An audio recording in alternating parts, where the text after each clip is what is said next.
in Zambia, 3 weeks after the government introduced emergency measures to contain a cholera outbreak.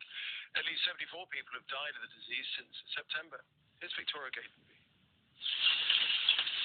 It's time to go back to school for these Zambians a week later than usual. The start of term was delayed to allow inspectors time to check every school's water and sanitation system to try to bring a cholera outbreak under control. We are very happy to see that the government has allowed us to open. They've controlled the cholera, and we are ready now to go in class and start teaching our children. Since September, more than 3,200 Zambians have been infected with cholera. Most live in or around the capital, Lusaka. It's a bacterial disease usually spread through contaminated water. Left untreated, it can kill within hours.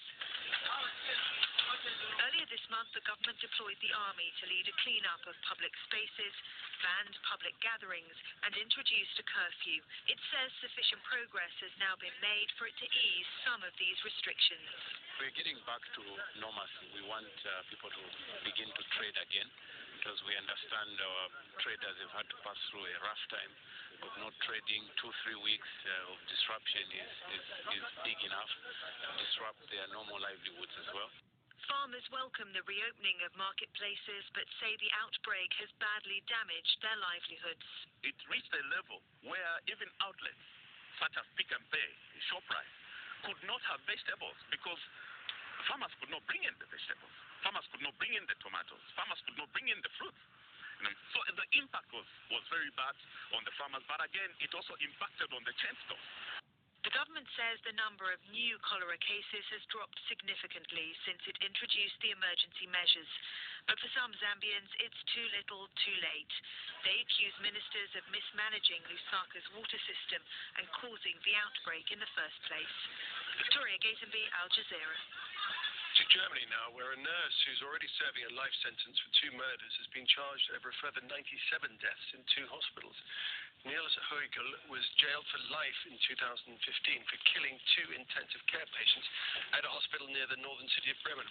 The new charges include 62 further deaths at the same institution and 35 charges relating to the deaths of patients at a hospital in the city of Oldenburg.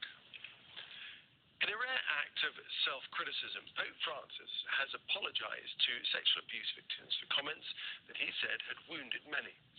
The leader of the Catholic Church says he now regrets his choice of words when he spoke last week in Chile to defend a bishop who denies covering up sexual abuse. The 81-year-old also said he remains certain that Juan Barros, the Chilean bishop in question, was innocent and would keep his job. Foreign ministers from Latin America and China have been meeting in Chile for a summit focusing on trade.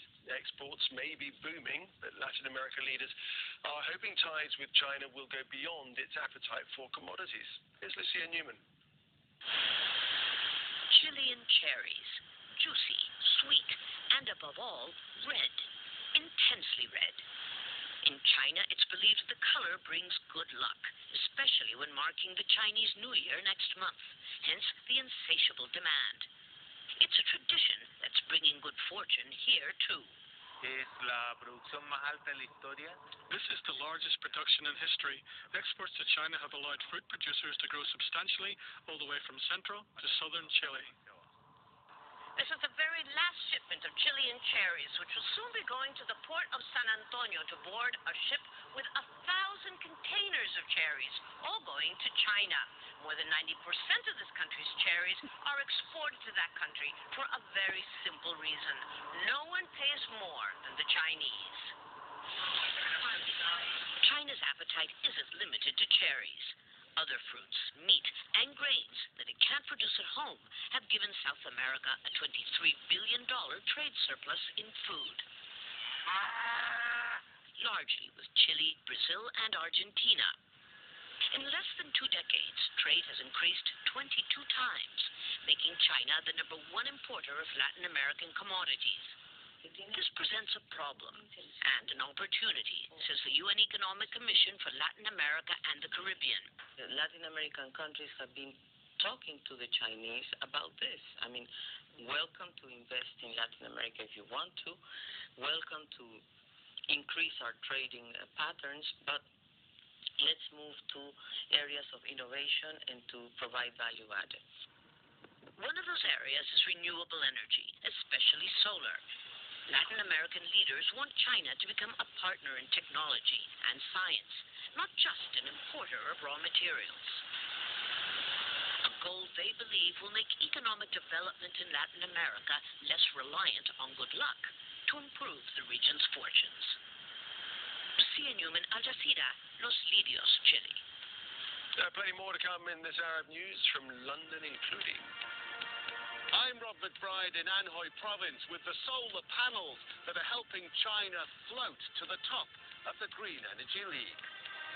And Super Bowl bound, the Philadelphia Eagles set up a showdown with the New England Patriots, and their fans are thrilled. Peter will have the details in sport.